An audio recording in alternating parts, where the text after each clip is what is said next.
Huh? Huh? Huh?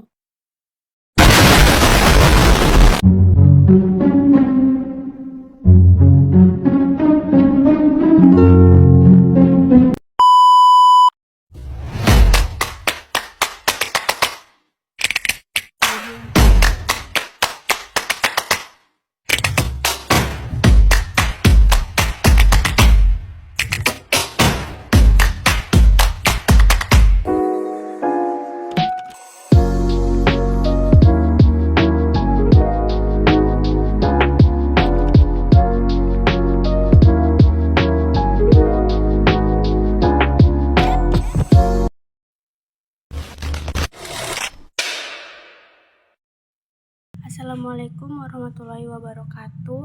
Halo semua, perkenalkan nama saya Pahlia Selvani, sekolah di Yayasan Taruna Bangsa Sawi Seberang, kelas 10 OTKP.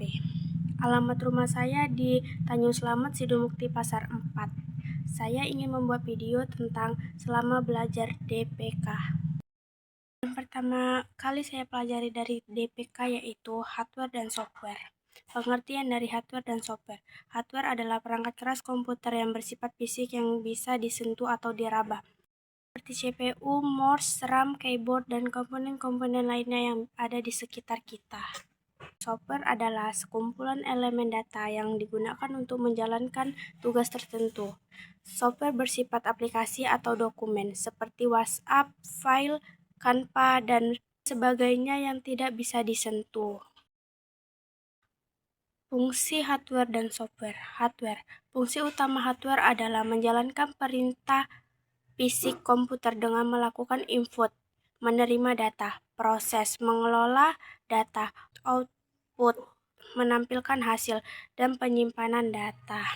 Software. Fungsi utama software perangkat lunak adalah sebagai jembatan antara pengguna dan perangkat keras hardware, menerjemahkan perintah manusia ke bahasa mesin agar komputer dapat beroperasi, serta menyediakan fungsi spesifik seperti mengelola data, Excel, desain Canva, komunikasi WhatsApp, dan menjaga keamanan antivirus. Lalu yang saya pelajari tentang pelindungan dan antisipasi bahaya.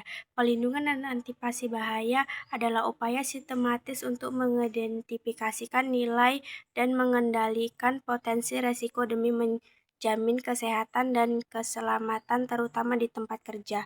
K3.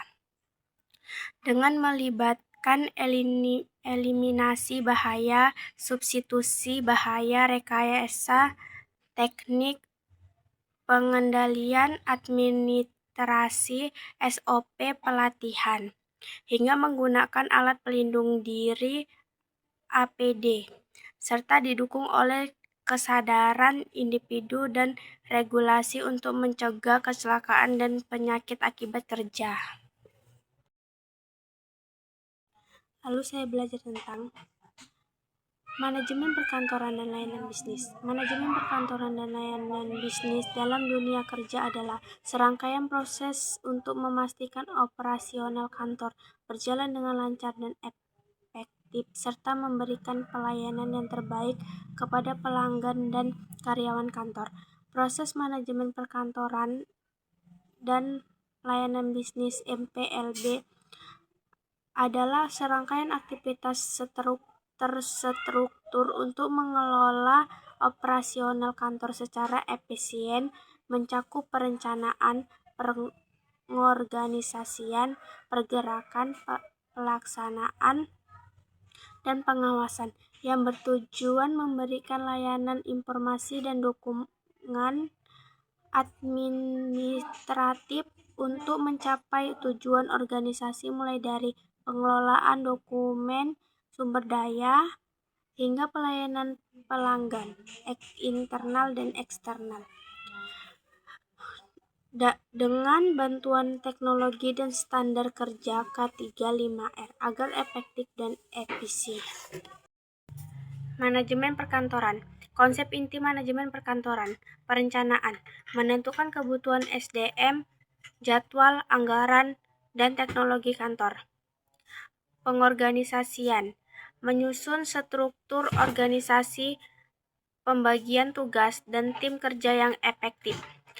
Pengendalian dan pengawasan, memantau kinerja, mengevaluasi hasil, dan memastikan kepatuhan terhadap prosedur. Manajemen administrasi, pengelolaan dokumen, arsip, surat menyurat, dan informasi secara sistematis, termasuk digital. Jenis-jenis bisnis. Bisnis ekstraktif adalah usaha yang mengambil sumber daya alam langsung dari alam, seperti pertambangan, batu bara, minyak, gas, logam. Perikanan, tangkap ikan, rumput laut, garam. Dan kehutanan, tebang kayu. Bisnis agraris mencakup usaha memanfaatkan alam untuk menghasilkan produk dari tumbuhan dan hewan. Utamanya dibagi menjadi pertanian, padi, jagung, sayuran, buah-buahan, tanaman hias, hidroponik, perkebunan, kelapa sawit, karet, kopi, teh, peternakan ayam, sapi, kambing, ikan, dan perikanan air tawar seperti lele, gurame, air laut, tangkapan. Bisnis industri dapat diklasifikasikan berdasarkan jenis produk, barang, atau jasa, skala tenaga kerja, rumah tangga, kecil, sedang, besar, atau berdasarkan tahapan produksinya, primer, sekunder. Bisnis jasa adalah bisnis yang menawarkan keahlian atau layanan tak terwujud untuk memenuhi kebutuhan pelanggan, seperti jasa desain grafis, laundry, penulis lepas, konsultan digital marketing, jasa transportasi, rental mobil, jasa titip, jastip, jasa pendidikan, guru privat, perawatan pribadi, salon atau barbershop, dan jasa hiburan EO atau WO. Maksud dengan otomatisasi perkantoran. Otomatisasi kantor sering disebut juga sebagai office automation atau OA. Pengertian otomatisasi perkantoran. Otomatisasi berasal dari bahasa Inggris automation, yang berarti penggunaan peralatan otomatis, sedangkan arti otomatisasi dilihat dari Kamus Besar Bahasa Indonesia berasal dari kata otomatis yang berarti belajar dengan sendirinya. Atmaja 2018 mendefinisikan otomatisasi kantor sebagai perencanaan yang mengaplikasikan teknologi tinggi melalui perbaikan proses pelaksanaan pekerjaan demi meningkatkan produktivitas pekerjaan. Perkembangan teknologi. Perkembangan teknologi adalah proses inovasi berkelanjutan yang mengubah cara hidup manusia dari penemuan roda hingga era digital saat ini, yang didominasi internet, smartphone, dan kecerdasan buatan AI, yang membuat perubahan masif di berbagai sektor seperti komunikasi, pekerjaan, pendidikan, dan bisnis. Mempermudah akses informasi dan konektivitas global, namun juga menuntut adaptasi keterampilan baru untuk tetap relevan. Terima kasih yang sudah menonton. Saya akhiri dengan billahi taufiq wal hidayah. Assalamualaikum warahmatullahi wabarakatuh. Sampai jumpa lagi teman-teman. Sekali lagi aku minta maaf ya guys. Assalamualaikum warahmatullahi wabarakatuh.